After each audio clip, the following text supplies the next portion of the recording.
ناظرین، بات یہ ہے کہ آج ہم نے اس موضوع پر گفتگو کی اور ایکسپرٹ اوپینین کے لیے ہمارے ساتھ اس پروگرام کی رونق بنے ہیں، زینت بنے ہیں آپ کے ہمارے بہت ہی پسندیدہ ہر دل عزیز شخصیت جو بہت خوبصورت خیال رکھتے ہیں، بہت خوبصورت انداز گفتگو کے حامل ہیں، شیخ الاسلام علامہ پروفیسر ڈاکٹر محمد طاہر القادری صاحب ہمارے ساتھ لائن پر ہیں۔ یہ ہمارا شرف ہے۔ السلام علیکم۔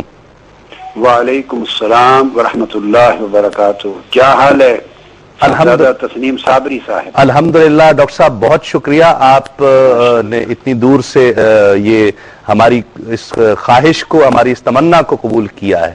ہماری انگورا صاحب کی کرامت ہے کہ مجھے ملا لیا۔ جی حضور، فلسفہ شہادت کے حوالے سے ہم گفتگو کر رہے تھے اور آپ اگر اس کے حوالے سے کچھ کلمات فرمائیں۔ خالی فلسفہ شہادت پوچھنا چاہ رہے ہیں یا فلسفہ شہادت امام حسین پوچھنا چاہ رہے ہیں؟ یوں سمجھ لیجئے کہ اگلے جمعے جو شہادت امام حسین کا پروگرام ہوگا، ہم اس پروگرام کو اس کی تمہید کے طور پر پیش کر رہے ہیں، ایک اوورآل فلسفہ شہادت کے حوالے سے۔ اچھا، تو وہ آپ یعنی شہادت کا فلسفہ مطلقاً جاننا چاہتے ہیں؟ جی ہاں، بالکل۔ ٹھیک ہے، دیکھیے جو اس کا فلسفہ بنیادی طور پہ یوں ہے کہ شہادت کا لفظ گواہی کے لیے آتا ہے، ٹھیک، اور یہ شہود سے ہے، ٹھیک۔ تو جب آدمی اللہ کے حضور جان دیتا ہے اللہ کے لیے، اللہ کے دین کے لیے، اللہ اور اس کے رسول کے احکام کی مطابقت میں، تو ظاہراً تو دیکھیے وہ اپنی جان دے دیتا ہے، ٹھیک، مگر قرآن مجید اس کو مردہ کہنا تو درکنار، مردہ سمجھنا اس سوچ سے بھی منع کرتا ہے۔ سبحان اللہ۔ اس نے جان دے دی، وہ فوت ہو گیا اور قبر میں اتار دیا گیا، مگر اس کو قرآن مجید نے ہماری سوچوں پر بھی پابندی لگا دی کہ زبان سے ان کو خبردار مردہ نہ کہنا۔ ایک مقام پر لا تقولوا لمن يقتل فی سبیل اللہ اموات اللہ اللہ بل احیاء، یہاں تو فرمایا کہ خبردار ان کو مردہ نہ کہنا، وہ زندہ ہیں، ٹھیک، جبکہ وہ آپ کی آنکھوں کے سامنے وفات پا گیا۔ جی ہاں۔ اور دوسرے مقام پر ارشاد فرمایا کہ لا تحسبن الذین قتلوا فی سبیل اللہ، کہ ان کو گمان بھی نہ کرنا، جی ہاں، سوچنا بھی نہیں کہ وہ مردہ ہیں، وہ اللہ کے حضور زندہ ہیں، بلکہ رزق پا رہے ہیں۔ ہاں، رزق پا رہے ہیں۔ صحیح۔ تو سوال پیدا ہوتا ہے کہ وہ پھر شہادت کا فلسفہ کیا ہے جو موت کو بھی زندگی سے بدل دیتی ہے اور اس شہید ہونے والے کو مردہ کہنے اور مردہ سوچنے سے بھی منع کر دیتی ہے؟ صحیح۔ تو فلسفہ یہ ہے کہ وہ چونکہ لفظ شہود سے ہے اور اس کے دو معنی ہیں، ایک ہے حاضر ہونا اور ایک ہے گواہ بننا، دیکھنا۔ ٹھیک۔ کیونکہ اللہ کی راہ میں اللہ کے لیے جان دینے والا شہید بوجوہ، کئی وجوہ اور اسباب کی بنا پر شہید کہلاتا ہے۔ ٹھیک ہے۔ تو ایک تو یہ کہ جب وقت شہادت قریب آتا ہے تو اس کے پردے سب اٹھا دیے جاتے ہیں۔ عام آدمی، مومن، متقی جو مستحق جنت ہے، اس کے بھی پردے اٹھائے جاتے ہیں جب روح قفس انصری سے پرواز کرتی ہے، مگر وہ اپنا مقعد یعنی اپنا ٹھکانہ جنت میں دیکھتا ہے۔ صحیح۔ مگر اس کے برعکس جو شہید ہے، جب اس کا وقت آتا ہے اور قفس انصری سے روح پرواز کرتی ہے تو وہ 70,000 ملائکہ اسے لے کے بارگاہ الہی میں پیش ہوتے ہیں اور پردے اٹھا دیے جاتے ہیں اور وہ جمال حق کا مشاہدہ کرتا ہے۔ اللہ اکبر، سبحان اللہ۔ تو اس کہتے ہیں بوقت مرگ اس کو اللہ رب العزت کے اس کے حسن مطلق کا مشاہدہ ہوتا ہے۔ ٹھیک، اور وہ مشاہدہ حسن مطلق اس کو موت کے باوجود لازوال زندگی عطا کر دیتا ہے۔ ٹھیک۔ تو گویا ایک ایسی موت جو مرنے والے کو لازوال اور ابدی زندگی عطا کر دے، وہ شہادت ہے۔ ٹھیک۔ اچھا ڈاکٹر صاحب، جی دوسرا اس کا جو فلسفہ اور پہلو وہ یہ بھی ہے کہ اس کا معنی ہے گواہی۔ ٹھیک ہے۔ کہ جیسے آپ یہ ماچس کی کوئی جلاتے ہیں اور دیکھنے میں تو آپ نے جلا دی اور وہ جل گئی اور راکھ ہو گئی. مگر وہ جلا کے آپ کئی دیے جلا لیتے ہیں, اس سے ہزاروں چراغ روشن ہو جاتے ہیں. گویا وہ ماچس خود تو جل کے دیکھنے میں راکھ ہو گئی, مگر سینکڑوں ہزاروں بجھے ہوئے دیوں کو جلا گئی, اندھیروں کو روشنی میں بدل گئی.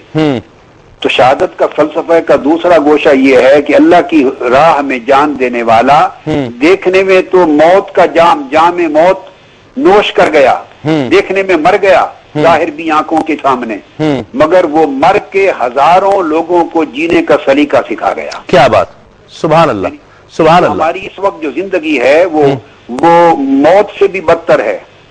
لوگ زندہ درگور ہیں, انہیں جینے کا سلیقہ نہیں آ رہا ہے.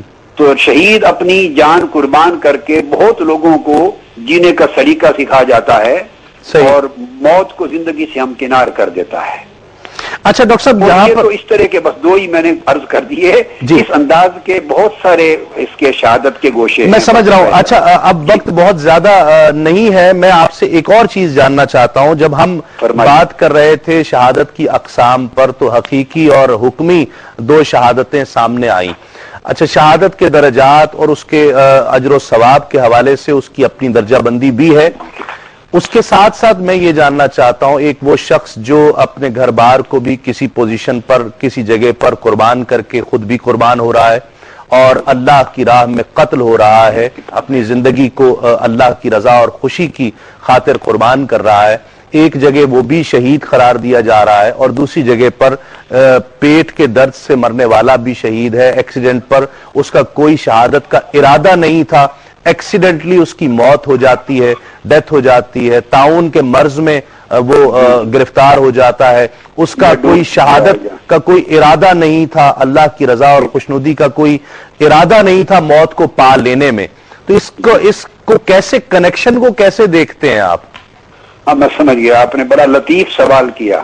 جی, میں اس کا پہلے اجمالی بات کر لوں, پھر آپ کے اس لطیف سوال جو ہے جو آپ کنیکشن سمجھنا چاہتے ہیں اس کی طرف آ جاتا ہوں. اسی وجہ سے شریعت مطہرہ میں شہادت کی دو قسمیں بیان کی گئی ہیں. ٹھیک ہے. ایک شہادت جہری اور ایک شہادت سری. ٹھیک ہے. شہادت جہری جو ہے یہ اعلیٰ اور اکبر شہادت ہے, بڑی شہادت ہے. صحیح. اور شہادت سری یہ چھوٹے درجے کی شہادت ہے. تو جو پہلی معروف معنی میں شہادت ہے, جو اپنے ارادے سے جس نے اپنی جان اللہ کے حضور اللہ کی راہ میں قربان کی, وہ تو بات کلیئر ہو گئی. ٹھیک ہے. اس پر تو ضرورت نہیں کہ وہ آلریڈی کنیکٹڈ دکھائی دیتا ہے, کنسپٹ اور واقعہ. ٹھیک ہے. سوال آپ کا ہے دوسری بات سے متعلق کہ نہ اس کا ارادہ تھا, ایکسیڈنٹل موت ہو گئی. ٹھیک.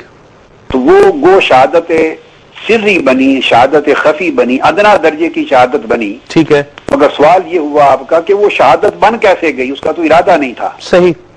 تو یہ اللہ رب العزت کی وسعت رحمت کا انداز ہے اور آقا علیہ الصلوۃ والسلام کی امت پر, چونکہ اس امت کا خدا اور انسانیت کا خدا بھی رحیم ہے اور اس امت کا نبی بھی رحیم ہے. کیا بات. یہ ان دو رحمتوں کا صدقہ ہے جو امت کو ملا کہ جس شخص کی اچانک موت واقع ہو گئی, اگر وہ آرام سے اس کی آہستہ آہستہ بیماری ہوتی, طویل بستر مرگ پر ہوتا, تو آپ دیکھتے ہیں کہ 99.99% لوگ اپنی موت کے حوال میں دیکھ کر وقت نزا سے بھی بہت پہلے توبہ شروع کر لیتے ہیں اور اللہ سے معافی مانگنے لگ جاتے ہیں, اور کئی دن کئی ہفتے ایک مہینہ توبہ معافی مانگتے رہتے ہیں. صحیح. اور اپنی زندگی کو بدل لیتے ہیں, جو کہ توبہ کا دروازہ اس آخری لمحے سے قبل بند ہوتا ہے جب اس کا وقت نزا آتا ہے. صحیح. ٹھیک. اس کو چونکہ معافی کے مواقع مل گئے اس کی بیماری, اس کی علالت کی وجہ سے, اور اپنی بخشش کا سامان اس نے پیدا کر لیا. تو اللہ کی رحمت کا عالم یہ ہے کہ جس کی موت ایکسیڈنٹل ہوئی اس کو وہ موقع نہیں ملا. تو اللہ رب العزت نے اس پر بھی شفقت و رحمت فرماتے ہوئے جو موقع سے محروم رہا بیکاز آف اینی ایکسیڈنٹ, اس کو شہادت سری کے درجے میں ڈال دیا تھا کہ وہ اس کی بخشش کا سامان بن جائے. کیا بات. سبحان اللہ. سبحان اللہ. یہ حضور علیہ السلام کی وہ رحمت ہے جس کا فیض ابد الاباد تک ہر امتی کو مل رہا ہے. صحیح. بہت شکریہ ڈاکٹر صاحب, آپ کے ان کلمات سے یقیناً ہم نے استفادہ کیا اور ہمارے ناظرین نے بھی استفادہ کیا. بہت شکریہ, آپ نے اتنی دور سے کینیڈا میں آپ اس وقت موجود ہیں اور ہماری ریکویسٹ پر آپ لائن پر تشریف لائے.